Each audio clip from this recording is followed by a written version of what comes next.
Victors write the history books and then remove the statues of their rewritten books.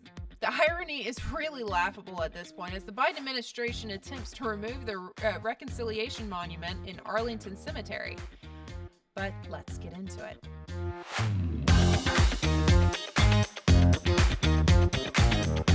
Welcome to the 17th episode of the Magnifying Glass podcast. I am your host, Elena Moore, and today I am joined by the American Stoic. Over the weekend, the Biden administration quietly began to remove the Civil War Reconciliation Monument in Arlington, Virginia. You know, the monument that celebrated the Union winning the battle between the states. After the highly contested Confederacy monument removals during 2020, it really makes you wonder why they are now removing the monuments put up for the opposing or winning side. But before we get too ahead of ourselves, let's go ahead and introduce our latest sponsor. This week's episode is sponsored by Dave's Tees. I have been looking for a dedicated patriot to make our t-shirts for Palmetto State Watch, and once I met Dave at one of our events in South Carolina, I started working with him to create our t-shirts. Dave is not only a successful business owner, but he is one of the most genuine individuals out there and makes the best quality 100% cotton t-shirts I have ever laid my eyes on. I ordered a batch of t-shirts from him, and within 3 days he had made them and they were ready for me. Dave will go the extra mile to work with you to create the best version of your preferred t-shirt and will do whatever it takes to meet your deadline. I cannot recommend him enough. So make sure to check him out for all of your branding merchandise. You can email him at dave@davetees.com and tell him Elena sent you, and I will also put that email in the show notes as well. If you would like to be a sponsor on our show, reach out to us at the Magnifying Glass Podcast at gmail.com, which you will also find in the description. But let's now get back to the show. So just a little update on what we've been working on recently. I have been doing a lot of different stories that have been local to South Carolina and linking them to around the nation. But currently, I have been in the major thick of it. So until then, our current government on the federal level has given us so many other fun topics to discuss. So if you would like to assist in writing some stories that are going on in your area, you can reach out to me at elena@palmettostatewatch.com. But today we're going to be looking at this new story with the Arlington Monument at the Arlington Cemetery. And it's really interesting how this all came about. So we're going to go over a little bit about the background, why this is happening. It really reminds me of the meme that they have, the where it started / where we are now. And it seems that a lot of this started with tearing down Confederate monuments during COVID when people were bored and had nothing else to do. And now we're tearing down the Reconciliation monuments. I mean, it almost seems like it has nothing to do with the Confederacy, and it just seems like they want to erase history. But look, I could be crazy. I could be completely out of pocket for assuming that. And I would hate to assign motive to a group of people who have been so upfront and honest and forthcoming about their goals, whether they be in government policy or the culture. You know, the left, there's nothing you can say bad about the left, really. You know, they've never been duplicitous. They've never been underhanded. They've never used, appeals to emotion in order to push the country over the edge of a slippery slope. And definitely haven't been doing it for decades upon decades. Oh, no, absolutely. And there was nobody, not including myself, nobody who was predicting that this would go badly from the start. You did. I mean, man, how did we not see it coming? I completely blindsided. Yes. We really need to be better. We must, what we should really do, Liam? Apologize. We should apologize. What should we do? We should build back better. Oh, yes. Which kind of what they're doing. They had that whole plan where they're like, we're going to melt down all of these statues, and then we're going to create more meaningful postmodern art structures for them.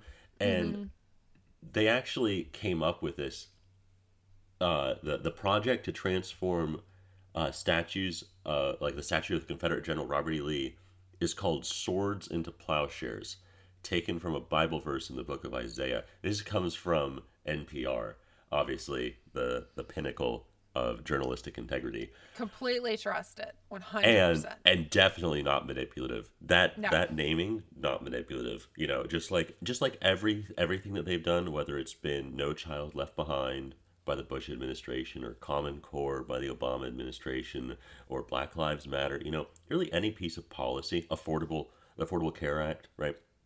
Any type of policy or social movement, you know, that the left has created, you have to say that they've never really tried to pull the wool over the average Joe's eyes with the way that they name them. So, just taking a verse from the book of Isaiah, completely in good faith and not at all motivated by, how do I put this, the goal of trying to just absolutely undermine the American people and the American way of life without having to actually go through the process of defending what they're doing, right? Because who are the people that would oppose, taking down the monuments, who would oppose recasting them into these really awful looking postmodern art pieces? Well, it would be generally, again, I'm generalizing here, but generally it would be the conservative Christian, particularly in the Bible Belt, because this is where all of these statues are.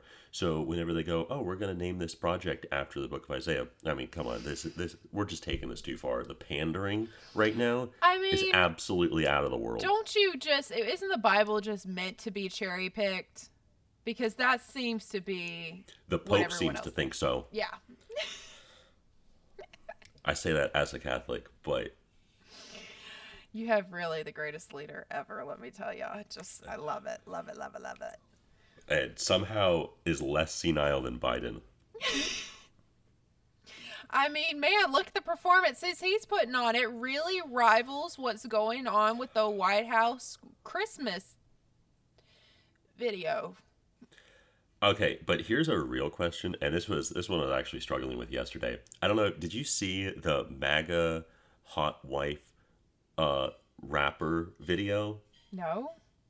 And, okay, we have to put probably like 10 seconds of each video up. Please for more years, please for more years. Please for more years, please for more years. Please for more years. These double D's came from Santa, I'm going Hannah Montana. You know this Georgia peach got a little pinch of Atlanta. I know you see this booty bouncing like a basketball, but I'm conservative living, I just can't give it to y'all. Shout out to hardworking men, ooh, I love me a Trump daddy. I'm a Trump Latina, so I had to leave Cali. We love our country, love our soldiers, yeah, we love our veterans. Pledge allegiance to the flag, Trump is our real president. Trans men don't understand what it takes to be a woman. Let your man make the money, baby, you just do the cooking.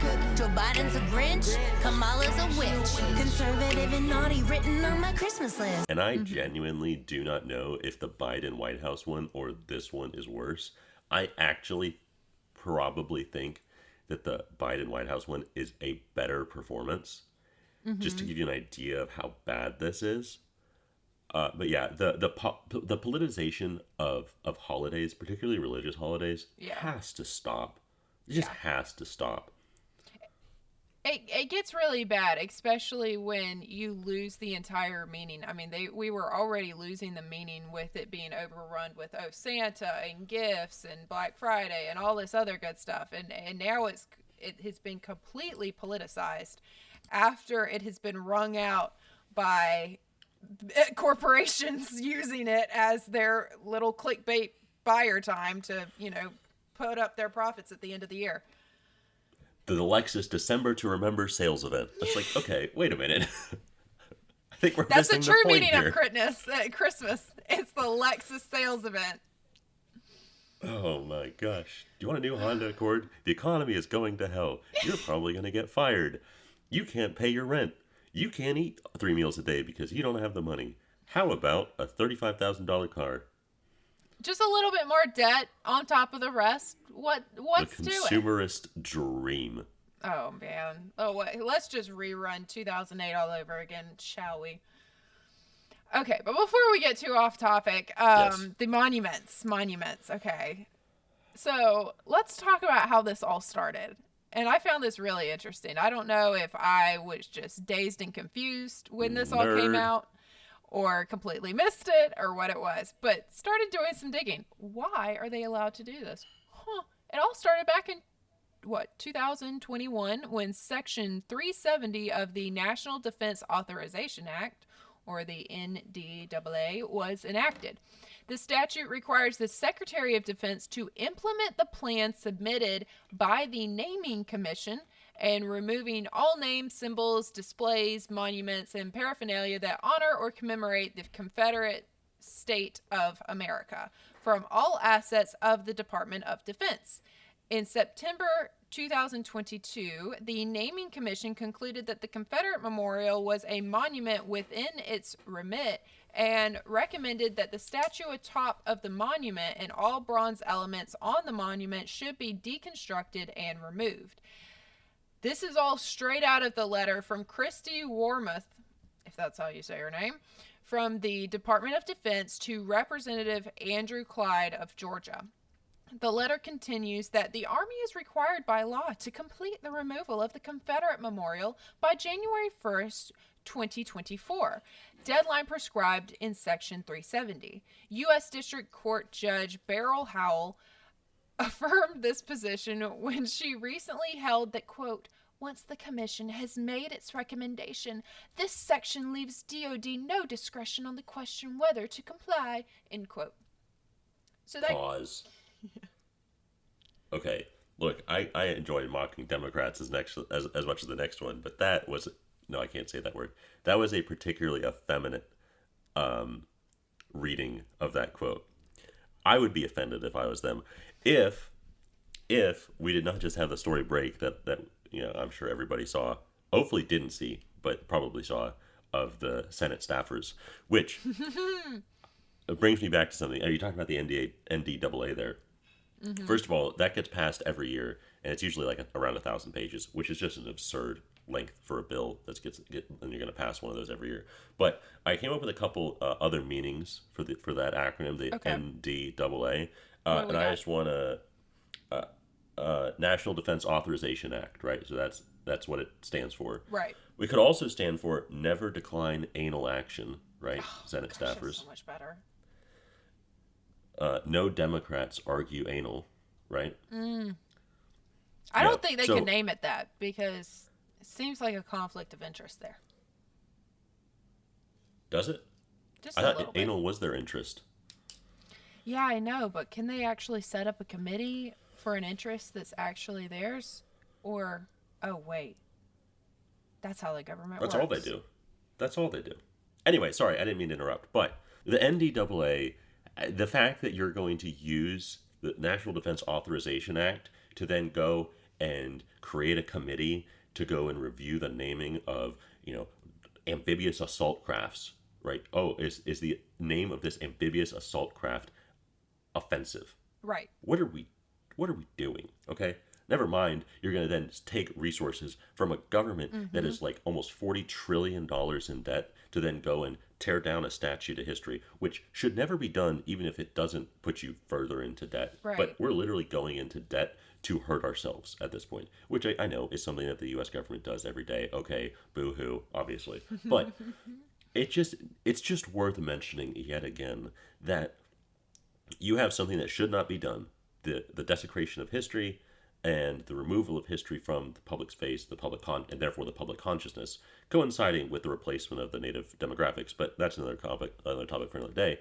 And then not only are you doing this bad thing, but you're using the military, authorization act to kind of just push this through, which is just, as again, it's the way government works. I mean, you're kind of like hiding all these agendas in what the government, quote unquote, has to do. Who doesn't want to authorize more military spending, right? Nobody's going to argue against that.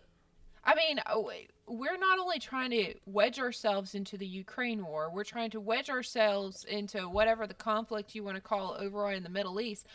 Oh, but number one priority that we also need to be spending our money on is removing these super offensive and super threatening monuments that, even though they're for reconciliation, have to be for the white supremacist in some way, shape, or form, because, you know, it was before the 21st century. Therefore, it must be torn down. And that's the amazing thing, is that the statue would be the first war memorial that has ever been removed from Arlington Cemetery. But that's where we want to be spending our money. You know, I thought this was going to be an easy episode for us to avoid canceling ourselves. It's turning out to be a little bit more difficult than I expected. I know, you were just like, oh, this is a great topic. We can get to it. It'll be easy. It'll be clean. We can get through it quickly. No, we just decided to bring up every single topic that would get us canceled. But you know what? That's how we work. And I'm honestly shocked that Lady G didn't end up in the middle of it, but it seemed like he wanted to talk about other things than anal. So, okay, but we could just play the entirety of this episode. While we're talking, could literally just be the tape from the Senate staffers. Burn your eyeballs. If you talk about having people click off of this episode so fast, the average view length would be like 1.5 seconds. Hey, we would lose. Screwed in the algorithm. We would lose our current audience, but we would gain a complete new one. Until they heard what we were saying. I can't say that.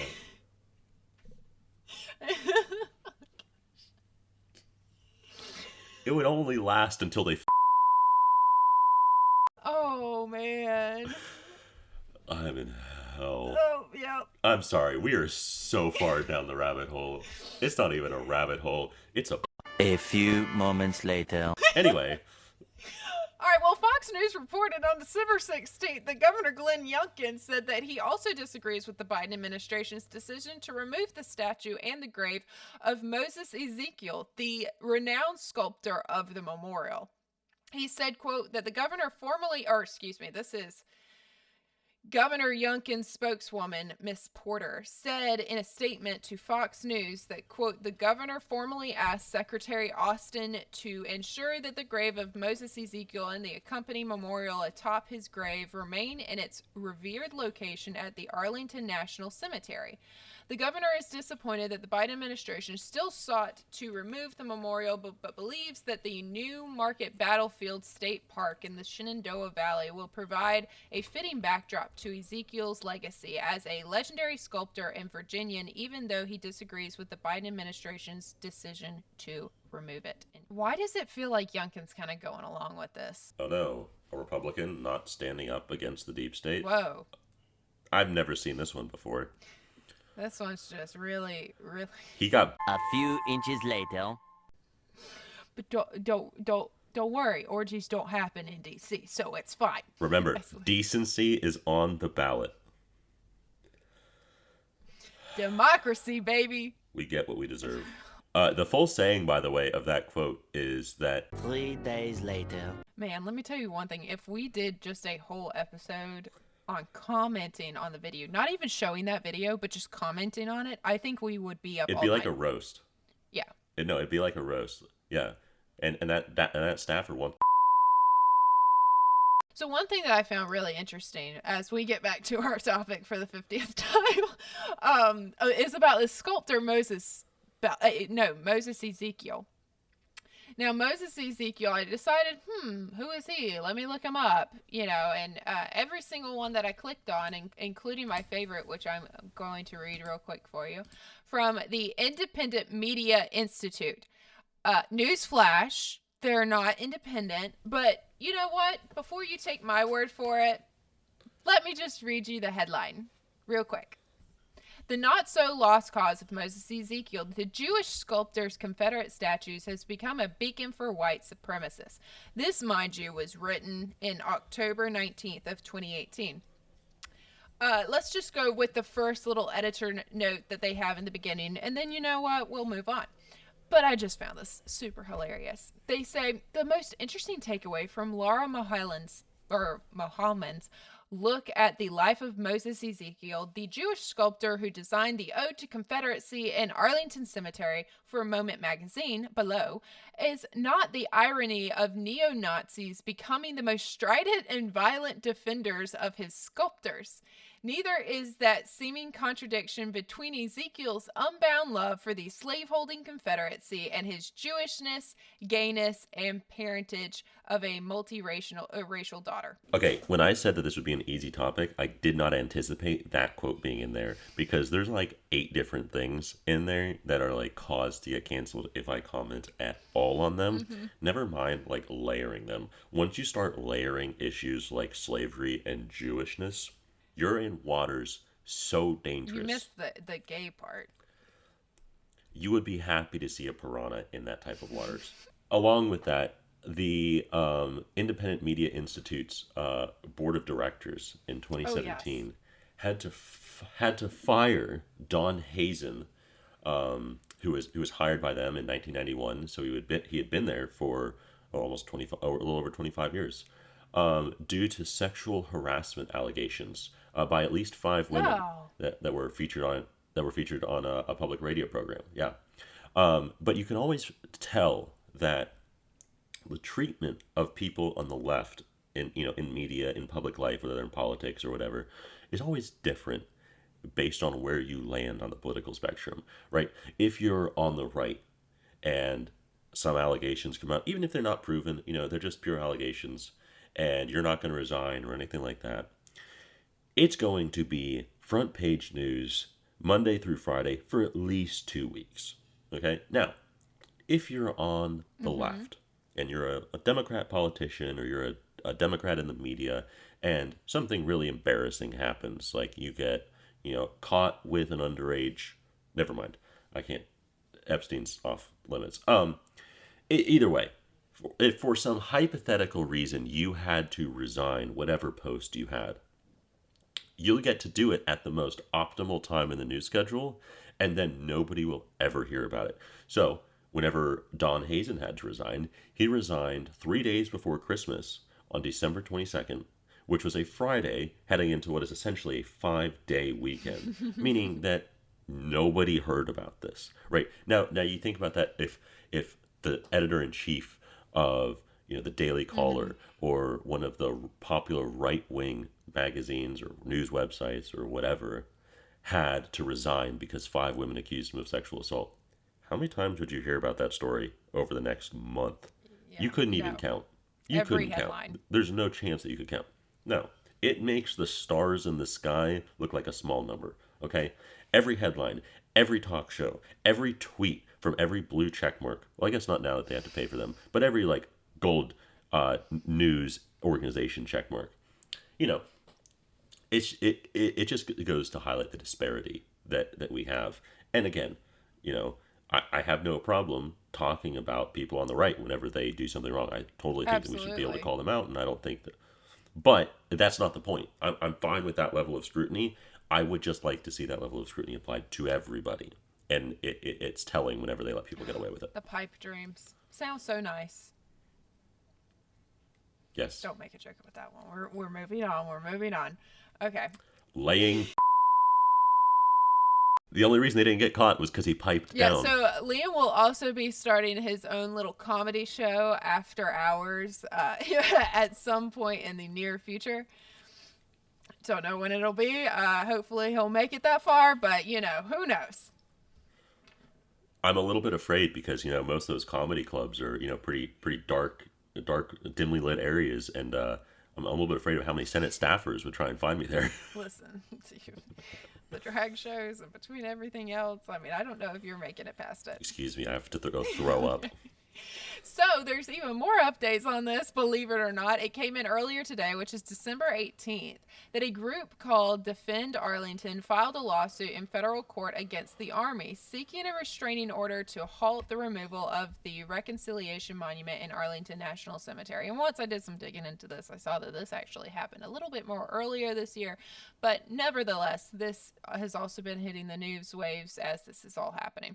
The lawsuit states that the removal will disintegrate, damage, and likely destroy the memorial landing, which is the grave sites at the Arlington National Cemetery, as a grave marker, and impede the memorial's eligibility for listing on the National Register of Historical Places. The U.S. You know what also was desecrated, damaged, and likely destroyed in that Senate room? We're never moving on. Never. I thought you were like, oh, we're not going to talk about this topic. It's fine. We don't need to touch it. I can't help myself, kind of like a Senate staffer. You know, one day I just hope to see the headlines of Lady G. Well, that's why he's called Lady G. Yeah. Well, I don't know. I feel like Nikki Haley's a... 6.5 hours later. All right, so the U.S.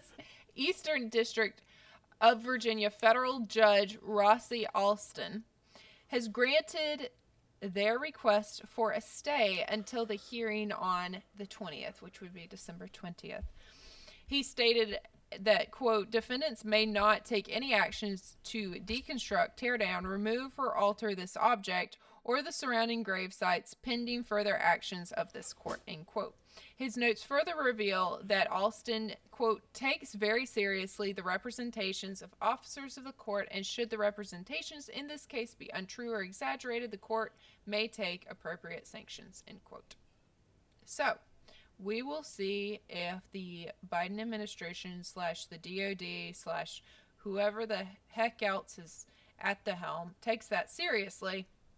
Do they normally take it seriously, though, when it comes to legal documents? No. But we'll see. Department of... in the Senate staff room.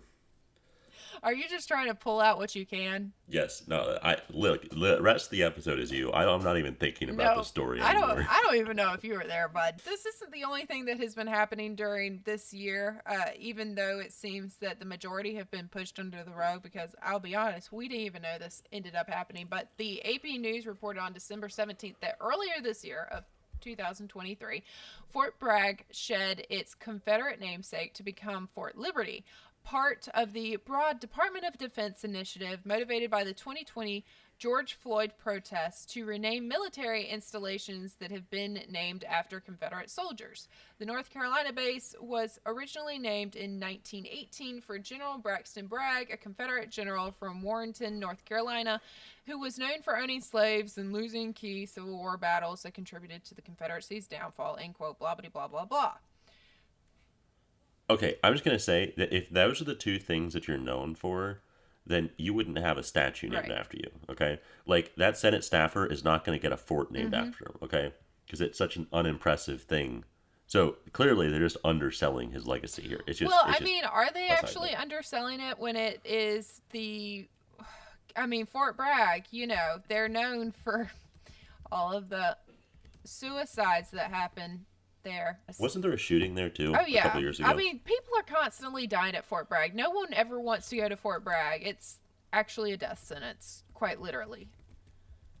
Because if you can't die in the Middle East, you can die at Fort Bragg. Well, thank you for joining us today on the Magnifying Glass podcast. We delve deep, bringing the overlooked into focus and magnifying the stories that matter to you. If you enjoyed this episode, be sure to subscribe, rate, and share, helping us shine a light on even more discoveries. I'm your host, Elena Moore, and remember, sometimes the smallest details make the biggest difference. Don't say anything, Liam. Until next time, keep looking closer.